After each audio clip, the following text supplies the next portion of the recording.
remercier la Chambre tuniso-française de commerce et d'industrie, le Comité Tunisie des conseillers du commerce extérieur de la France, co-organisateur du forum. Et je remercie également les différentes organisations qui ont contribué au succès de cette manifestation, l'UTICA, la Connect et la TUJ. Vous avez parfaitement rappelé, Monsieur le chef de gouvernement, les enjeux, et vous les connaissez toutes et tous, et je voudrais peut-être revenir sur ce contexte un peu particulier que nous vivons aujourd'hui, que nous partageons, et essayer de dire en quoi, à la fois sur le plan macroéconomique, mais surtout par ces relations d'affaires, nous pouvons y contribuer utilement. Vous avez rappelé les enjeux, et j'ai eu l'occasion ce matin de le dire très clairement, après nos discussions ensemble hier, après la longue discussion que j'ai eue avec le président de la République devant l'Assemblée des représentants du peuple.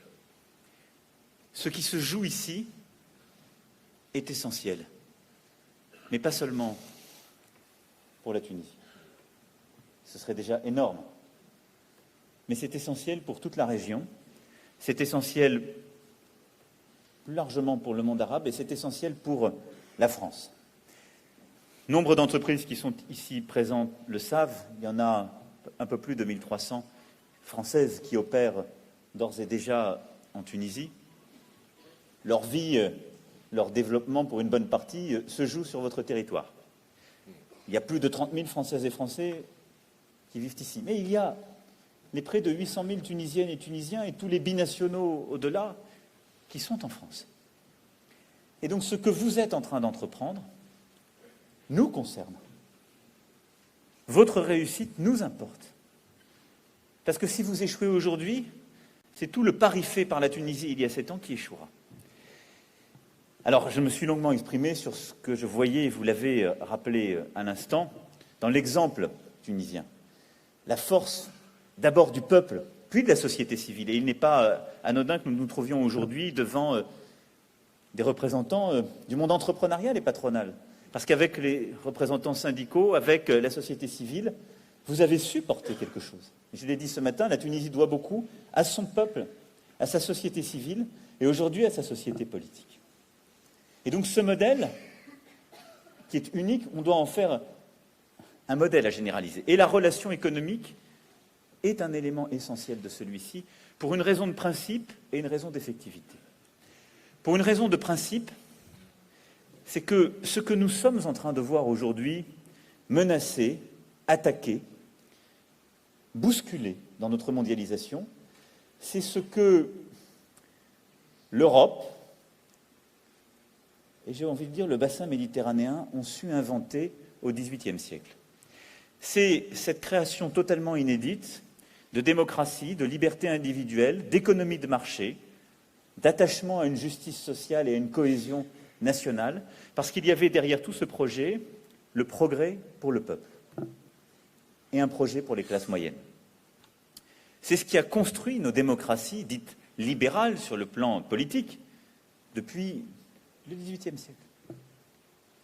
Aujourd'hui, nous avons une crise de ce modèle. Et cette crise opère partout. Elle est bousculée par le fondamentalisme religieux, elle est bousculée par le terrorisme, elle est bousculée par les dérives et les excès d'un capitalisme qui a perdu sa propre finalité. Parce que quand c'est un capitalisme qui explique aux gens « c'est formidable, mais les inégalités vont continuer à s'installer », il se désagrège. Et il y a une fascination pour l'égoïsme, le fondamentalisme, le nationalisme, toutes les maladies que nous croyions avoir éradiquées. Vous avez choisi, au pire moment de l'histoire contemporaine, de prendre la voie inverse. C'est-à-dire de refaire en Tunisie une démocratie attachée aux libertés individuelles, promouvant l'égalité de l'homme et de la femme, croyant à une économie ouverte, avec un projet pour le peuple. Si vous ne réussissez pas, ce sera une pierre de plus dans notre jardin, un argument de plus pour toutes celles et ceux qui veulent juste l'effondrement de ce qui a permis l'émergence, le développement de nos démocraties et le progrès pour les peuples. Le deuxième élément, c'est que vous avez réussi la révolution culturelle démocratique. Il vous reste à conduire la révolution politique, étatique et économique. Parce que Réussir, c'est réussir pleinement et faire comprendre au peuple tunisien que ce que vous avez entrepris depuis 7 ans et surtout depuis votre nouvelle constitution doit profiter à chacun, que les gens doivent vivre mieux. Et la réponse est d'évidence, éducative, mais vous aviez pris beaucoup d'avance, mais économique, par de l'emploi, par du pouvoir d'achat. C'est votre bataille aujourd'hui, c'est celle que nous devons vous aider à conduire. D'abord, c'est le deuxième point que je voulais faire, sur le plan d'un cadre macroéconomique, vous l'avez rappelé. Il n'y a pas d'économie qui se développe si les règles de l'économie, les conditions ne le permettent pas. Là-dessus, vous faites beaucoup et je veux ici très solennellement vous dire combien nous nous tenons aux côtés des réformes que le président de la République et vous-même voulez aujourd'hui conduire. Si la Tunisie veut plus d'activité économique, plus d'emplois, plus de développement, elle a besoin du programme que vous avez lancé de lutte contre la corruption, sans ambiguïté, parce que c'est la condition pour restaurer une pleine confiance à l'égard des pouvoirs politiques, mais au sein de la société de manière plus large. Si la Tunisie veut gagner cette bataille économique, elle a besoin, clairement, d'avoir une simplification des structures de l'État, d'avoir ce que vous avez entrepris, une série de réformes structurelles profondes pour rendre l'État plus efficace, plus proche des concitoyens et des entreprises, des procédures plus courtes, plus simples, qui correspondent au temps des affaires, au temps du progrès économique. Je ne veux pas ici vous rassurer, et je ne crois que je ne réduirai pas la taille de votre fardeau si je vous disais que vous n'avez pas l'exclusivité de ces combats, monsieur le chef de gouvernement.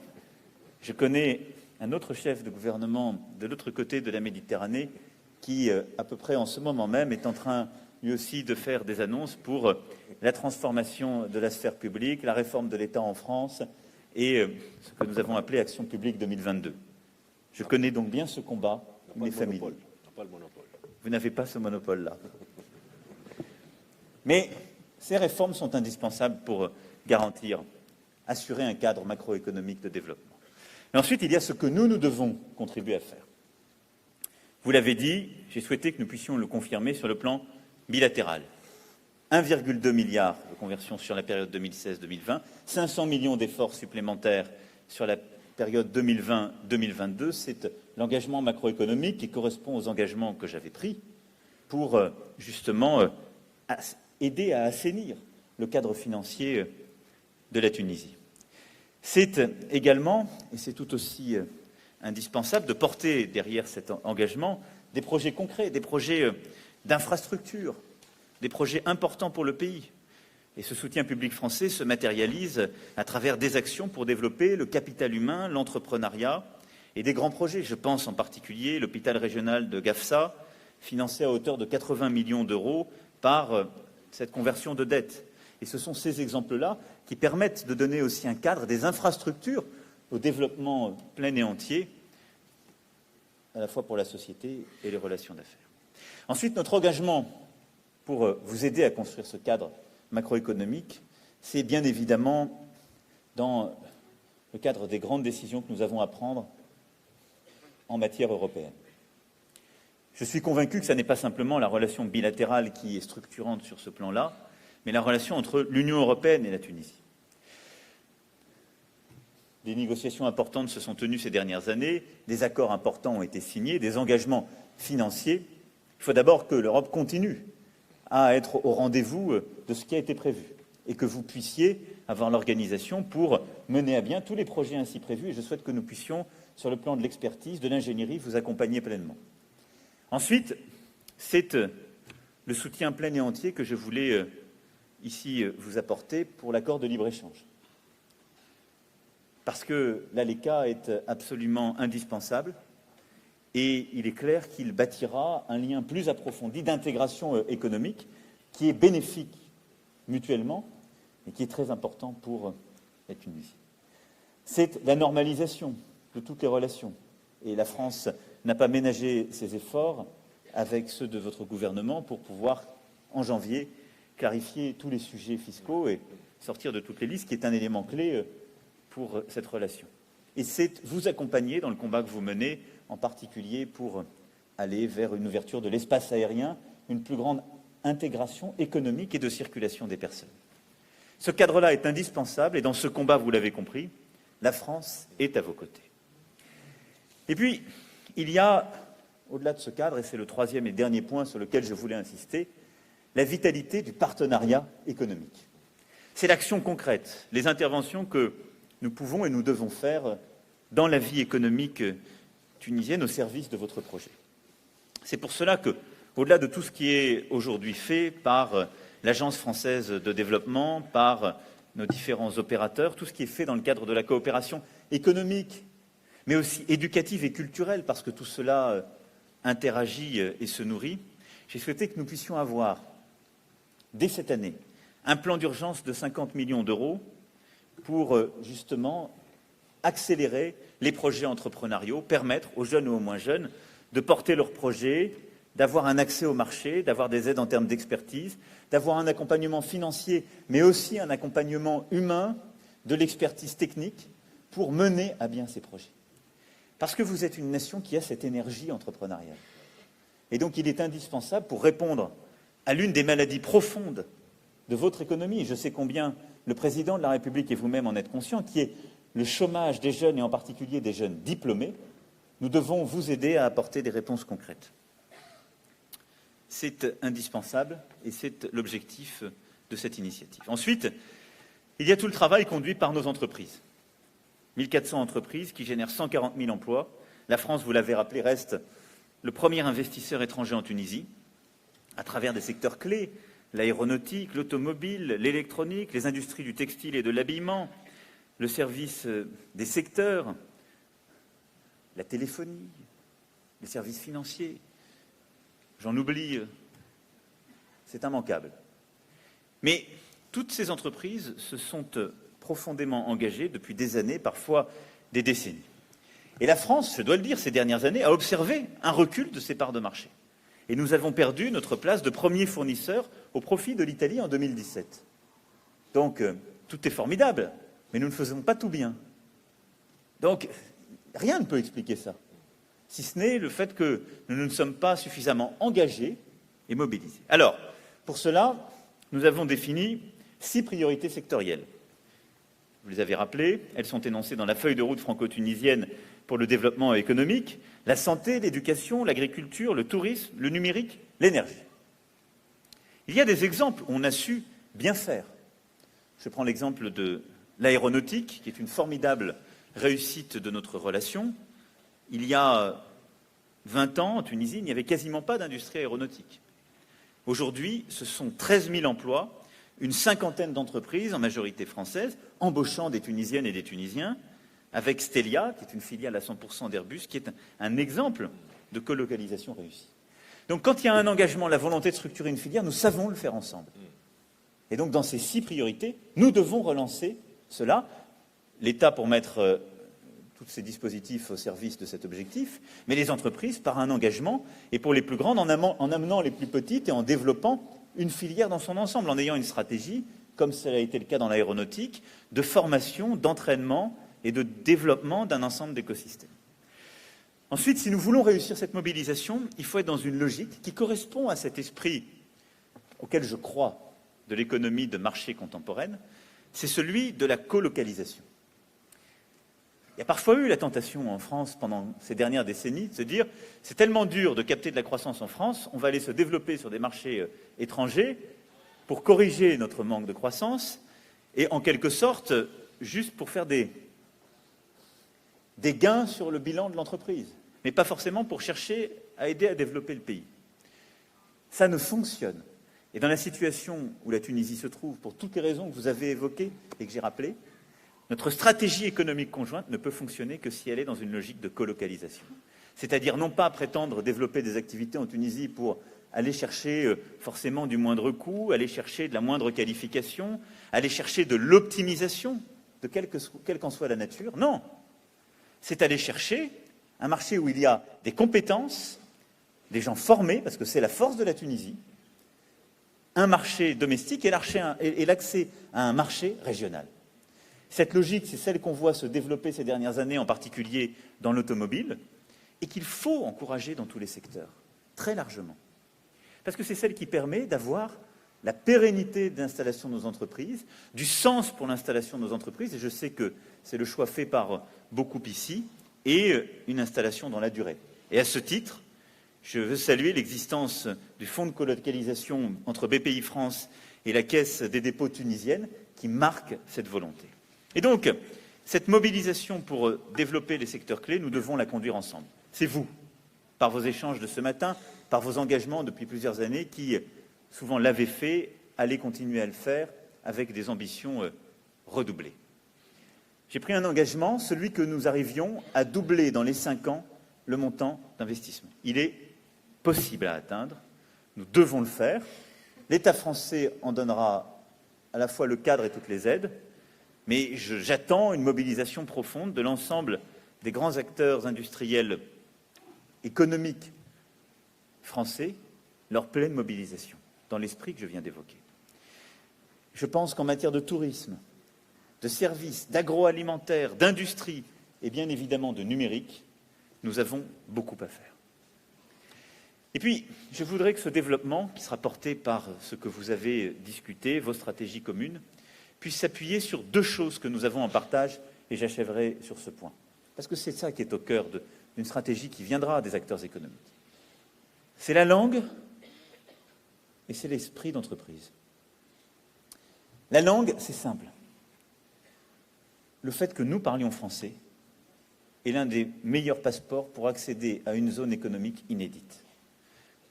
Vous parlez arabe, parfois l'arabe et l'anglais en plus, mais il est évident que le français, c'est un accès à des marchés, à des opportunités.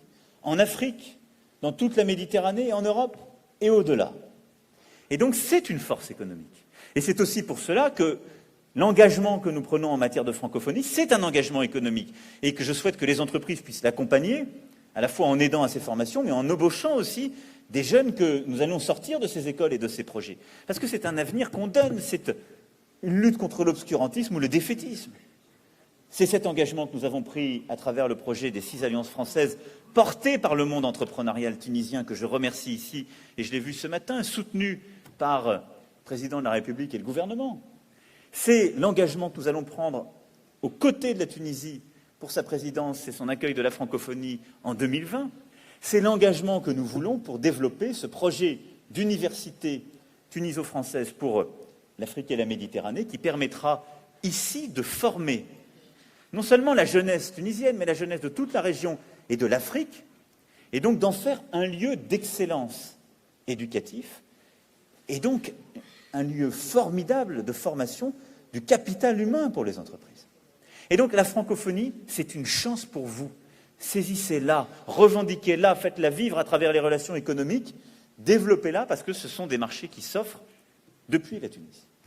Puis l'autre chose que nous avons en partage, c'est l'esprit d'entreprise. La France est un pays d'inventeurs, d'entrepreneurs. J'ai souvent assumé dans des univers anglo-saxons, on me reproche parfois de m'exprimer en anglais.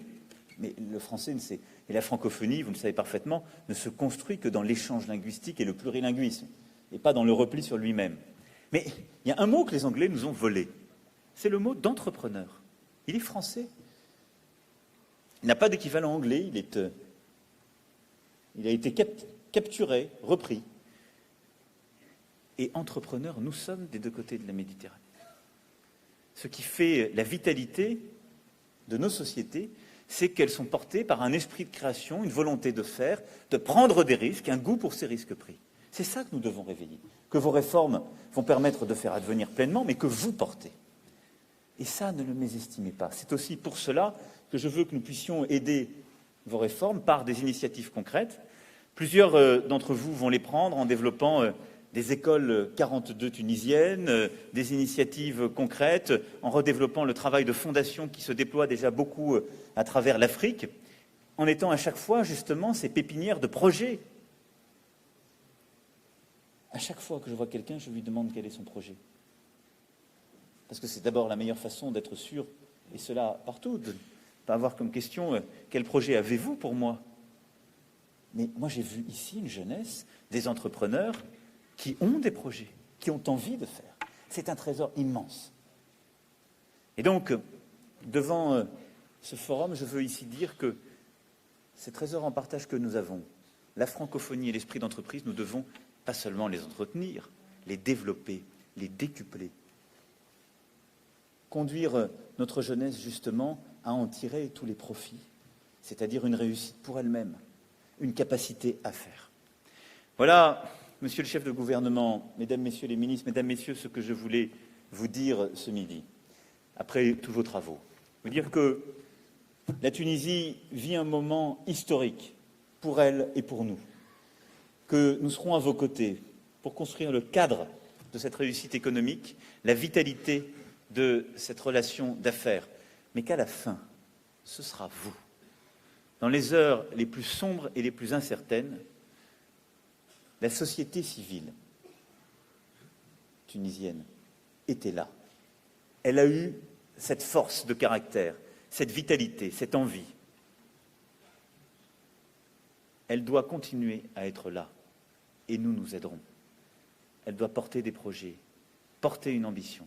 Et je souhaite fortement que les entrepreneurs, les entreprises de taille intermédiaire comme les grandes entreprises françaises puissent être à vos côtés parce qu'elles savent, comme moi, que leur avenir se joue aussi pour partie ici, leur avenir économique, leur avenir dans toute une région, mais une part aussi des valeurs qui leur ont permis d'être là, une part aussi des valeurs que vous portez. Alors merci à ce forum, merci aux initiatives prises. Nous serons là, mais nous comptons sur vous.